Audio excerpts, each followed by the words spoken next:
कार्यक्रम आपण साजरा करत आहोत. सगळ्यात प्रथम मी क्रांतीज्योती सावित्रीबाई फुले यांना वंदन करते, कारण त्यांच्यामुळेच आज आपण इथे उभे आहोत.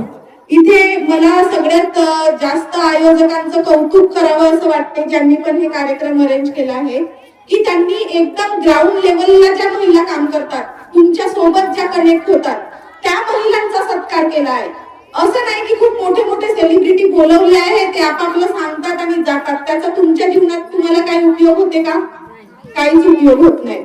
पण इथे ज्या महिला इथे आज ज्या आलेल्या आहेत, ज्या तुमच्या सोबत नेहमी कनेक्ट राहतात, अशा महिला ज्या आलेल्या आहेत, त्यांनी तुम्हाला जी माहिती दिली त्या तुमच्या कामाचीच माहिती होती ना सगळी.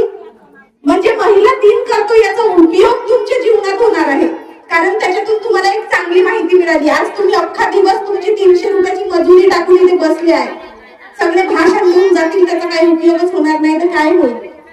तर तुम्हाला त्याचा उपयोग झाला ना. तुम्ही इथे बसले आज दिवसभर 300 रुपयाची वन टाकून, आपली रोजी टाकून, तर त्याचा फायदा झाला ना. तर अशा तुमच्या ज्या मैत्रिणी आहेत इथे बसलेल्या, ज्या विविध क्षेत्रामध्ये काम करतात, तर त्याचा तुम्हाला फायदा झाला पाहिजे. याच्यासाठी हे नियोजन मला खूप जास्त आवडलं आणि त्याच्यासाठी मी आयोजकांचं सर्वात प्रथम कौतुक करते. मी स्वतः एक युट्यूबर आहे. आपल्या भिवापूर तालुक्यातली एक लेडीज युट्यूबर मीच असेल बहुतेक, मला असं वाटते. तर जेव्हा पण आपण एखाद्या क्षेत्रात काम करतो, इथे बसलेल्या प्रत्येक महिलांना माहित आहे की जेव्हा पण तुम्ही CRP आहे, कोणी आशा वर्कर आहे, कोणी अंगणवाडी सेविका आहे, मॅडम म्हणजे अंगणवाडी आपल्या शाळेमधल्या टीचर आहे, तर जेव्हा पण आपण एखाद्या क्षेत्रात काम करतो तेव्हा आपल्याला तिथे जाऊन जेव्हा आपण काम करतो प्रत्यक्ष, तेव्हा खूप अडचणी येतात.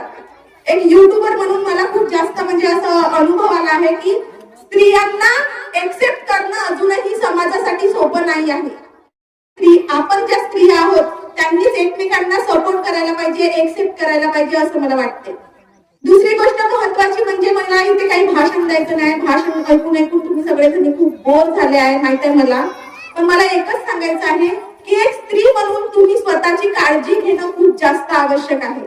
आपण ग्रामीण भागातल्या ज्या महिला आहोत, चूल मूल बघतो, भात भाजी खातो आणि आपले काम करतो. आपण स्वतःकडे लक्ष देतो का? नाही. आपल्या शरीराला, महिलांच्या शरीराला जे आवश्यक असतात प्रोटीन्स, विटामिन्स, हे आपण कधीच घेत नाही. आपण फक्त आपल्या कुटुंबाची काळजी करतो, आपल्या मुलांची काळजी करतो, पण एक स्त्री म्हणून, एक महिला म्हणून आपण स्वतःची कधीच काळजी करत नाही. आणि त्याच्यामुळे स्त्रियांना बरेच आजार होत राहतात. बऱ्याच स्त्रियांना रक्त कमी वगैरे सांगते डॉक्टर, जेव्हा जातो आपण तपासायला सांगते ना, कारण आपण खाणं घेणं बरोबर खात नाही. बीट नाही खात, खजूर नाही खात. खातो का आपण? फक्त भात भाजीच खातो ना. तर स्वतःकडे लक्ष द्या तुम्ही. एक महिला म्हणून पहिले तुम्ही स्वतःकडे लक्ष द्या, नंतर कुटुंब होत राहील. आपण फक्त मुलांकडे, नवऱ्याकडे, याच्याकडेच लक्ष देतो. स्वतःकडे लक्ष देतो का? नाही देत ना. तर स्वतःकडे लक्ष द्यायला शिका. तुम्ही स्वतःला जास्तीत जास्त वेळ द्यायला शिका, कारण की एक महिला स्ट्रॉंग राहील तेव्हाच तिचं कुटुंब स्ट्रॉंग राहील, है की नाही? जेव्हा आपण स्ट्रॉंग राहू तेव्हाच आपलं कुटुंब चांगलं राहील ना. दुसरी गोष्ट आहे, आता ग्रामीण भागही असेल तरी मोबाईल खूप जास्त वाढलेला आहे. तुम्ही तुमचे काम करता, तुमचे मुलं मोबाईल पाहतात. मोबाईलचा दुष्परिणाम मुलांवर होते. मुलांकडे लक्ष द्यायला आपल्याला पण वेळ नाही राहत. तर मुलं कमी मोबाईल बघितला पाहिजे, त्यांना वाचनाची सवय लागली पाहिजे, त्यांना चांगले संस्कार आपण दिले पाहिजे. याच्याकडे थोडंसं लक्ष जर आपण दिलं तर आपल्या मुलांच्या भविष्यात आपल्याला जास्त म्हणजे त्रास सहन नाही करावा लागणार त्यांना, त्यांच्या भविष्यासाठी. आजकाल खेड्यातले लोक असले तरी आपल्या मुलांना इंग्लिश मीडियम शिकवतात. चांगलं शिक्षण मिळालं पाहिजे. प्रत्येक आई वडिलांना एकच वाटते की मला जे नाही भेटलं ते माझ्या मुलाला भेटलं पाहिजे. मी मराठी शाळेत शिकलो, माझा पोरगा इंग्लिश शाळेत शिकला पाहिजे. मला जी वस्तू नाही भेटली ती माझ्या पोराला भेटली पाहिजे. सगळ्यांना वाटते ना, त्याच्यासाठी आपण जीवाचं रान करतो पोरांसाठी. पण आजकालच्या पोरांमध्ये भावना आहेत का? आजकालचे पोरं भावना शून्य झाले आहेत. त्यांना काहीच नाही वाटत. त्यांना फक्त स्वतः, मी आणि माझा मोबाईल, त्याच्या व्यतिरिक्त काहीच नाही पाहिजे. तर मुलांसाठी भावना त्यांच्यामध्ये निर्माण व्हायसाठी आपल्याला प्रयत्न करावे लागतील. आपल्याला मुलांसोबत कनेक्ट राहावं लागेल, त्यांच्यासोबत बोलावं लागेल, त्यांच्यासोबत संवाद करावा लागेल, मुलांवर संस्कार करावे लागतील, तरच तुमचे मुलं तुमचं करतील. आजकालचे पोरं सरळ मायबापाला म्हणतात, तू काही वेगळं नाही केलं माझ्यासाठी, सगळ्याचेच मायबाप करते. तू केलं तर काही वेगळं नाही केलं. पण तुम्ही जे कष्ट करता त्या कष्टाची तुमच्या मुलाला जाणीव असणं खूप आवश्यक आहे का जाणीव पोरांना? कारण की त्यांनी मागायच्या पहिलेच आपण त्यांना सगळ्या वस्तू देतो, त्यांना काहीच कमी नाही करत ना आपण, त्याच्यामुळे त्यांना जाणीव नाही. त्यांना महत्व कळू द्या तुमच्या कष्टाचं, तेव्हा तुमचे मुलं तुमची कदर करतील. आणि मोबाईल पासून त्यांना दूर करण्यासाठी आम्ही एक छोटस म्हणजे उपक्रम राबवत आहोत आमच्या भिवापूरला.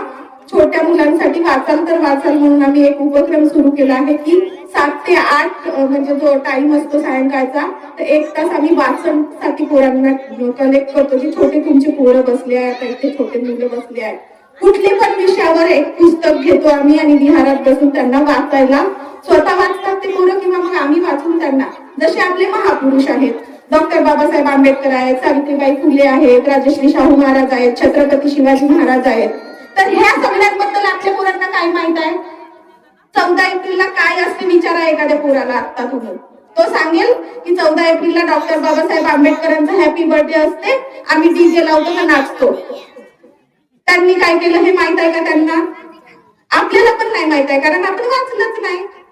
तर अशा महापुरुषांचे जे चरित्र आहेत ते जर आपल्या पोरांनी रोज 1 तास अवांतर वाचन केलं, शाळेचं नाही म्हणत आहे मी, शाळेचा अभ्यास सगळेच पोरं करतात ना, पण अवांतर वाचन आताची मुलं करत नाही, नुसता मोबाईल बघतात, त्याच्यातून डोक्यात वाईट वाईट गोष्टी जात आहेत.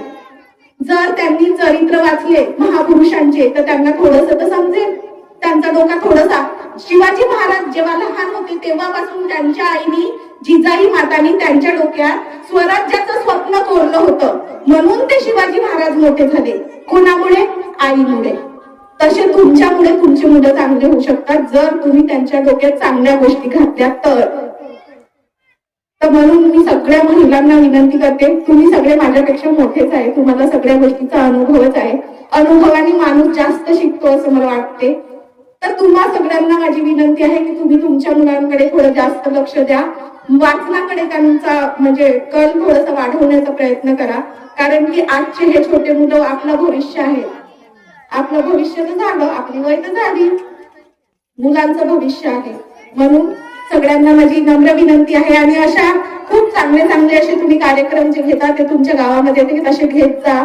तुमच्या सगळ्यांचं कौतुक आहे, तुम्ही इथे बसून एवढं शांतपणे ऐकत आहेत. आणि आयोजकांनी तांबे मॅडमनी मला इन्व्हाइट केलं, आज सकाळीच फोन आला मला आणि 2 शब्द बोलायची संधी दिली, त्याच्यासाठी सगळ्यांचे धन्यवाद. आणि तुमच्या सगळ्यांना तुमच्या भविष्यासाठी खूप खूप शुभेच्छा आणि जागतिक महिला दिनाच्या सुद्धा शुभेच्छा. धन्यवाद.